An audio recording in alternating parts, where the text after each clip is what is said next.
दर्शन मिला है।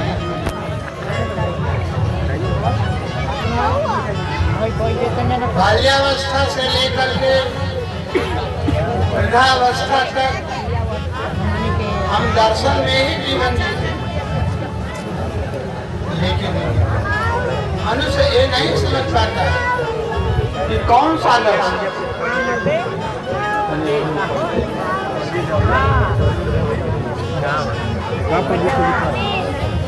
ये जो भी हम इस संसार में खुली आंख से जो कुछ भी देखते हैं तो क्या करते हैं? दर्शन ही तो करते हैं। एक बहुत बड़ी बगीचा है, अगर बहुत छायादार वृक्ष है, रास्ता चलते हुए मनुष्य चलता है तो उस वृक्ष पर जब उसकी नजर जाती है तो उस वृक्ष का दर्शन ही तो करता है। दर्शन करने के बाद तब उस वृक्ष के बारे में सोचता है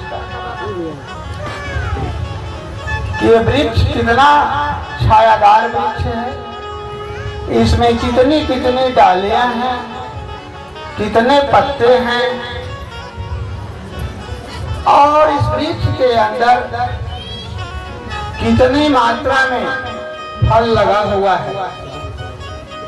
अगर फल लगा हुआ है तो फल का स्वाद कैसा है, और दर्शन के बाद उसके स्वाद चखने की जिज्ञासा जागती है।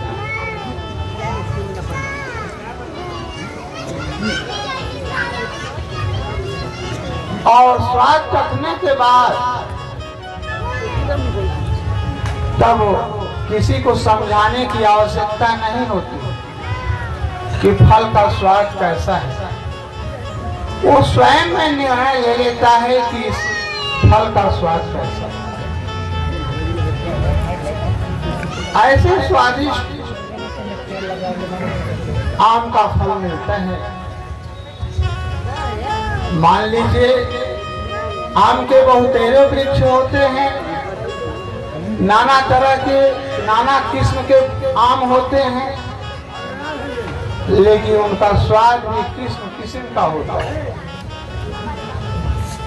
लेकिन जो मनुष्य अपनी जिह्वा पर कभी आम का स्वाद लिया नहीं, उसको क्या पता है कि इसका स्वाद कैसा है। जो मनुष्य स्वाद चखता है वही उसका अनुभव करता है। हम किसी फुलवारी में जाते हैं, फूलों की सुंदरता देखते हैं तो उसमें एक तरह का फूल नहीं है, नाना किस्म के फूल उगे हुए हैं और सबकी सुगंध अलग अलग है, फिर भी फुलवारी सुंदर है। तो हम दर्शन ही तो करते हैं। रास्ता चलते जा रहे हैं, कोई सुंदर स्त्री देखते हैं तो उस पर नजर जाती है, तो उसे हम क्या देखते हैं? दर्शन ही तो करते हैं। उस दर्शन करने के बाद तब उसका प्रभाव हमारे मन में आता है और हम नाना तरह की बात सोचते हैं। एक स्त्री का जो दर्शन है इन आंखों, उसके अंदर प्राणी मात्र के अंदर जो प्राणेश्वर की रूह गूंज रही है, जो प्राणेश्वर की ऊर्जा आ रही है, उस प्राण निधान को तो नहीं देखती। इसीलिए महापुरुषों ने समझाया कि इस जीवन का हकीकत क्या है कि दर्शन। लेकिन बाह्य दर्शन, जगत का दर्शन से कभी भी मन को शांति नहीं मिली, क्योंकि ये दर्शन, जिस दर्शन से शांति मिलती है वो दर्शन तुम्हारे हृदय में है। और उस दर्शन के लिए तुम कभी अपने अंतर मन में प्रवेश नहीं कर प्रभु हृदय अछत अभिकारी सकल जीव जग दीन दुखारी। ऐसा प्रभु दर्शन, प्रभु दर्शन क्या है? ऐसी बात नहीं है कि किसी प्राणी में प्रभु है और किसी में नहीं।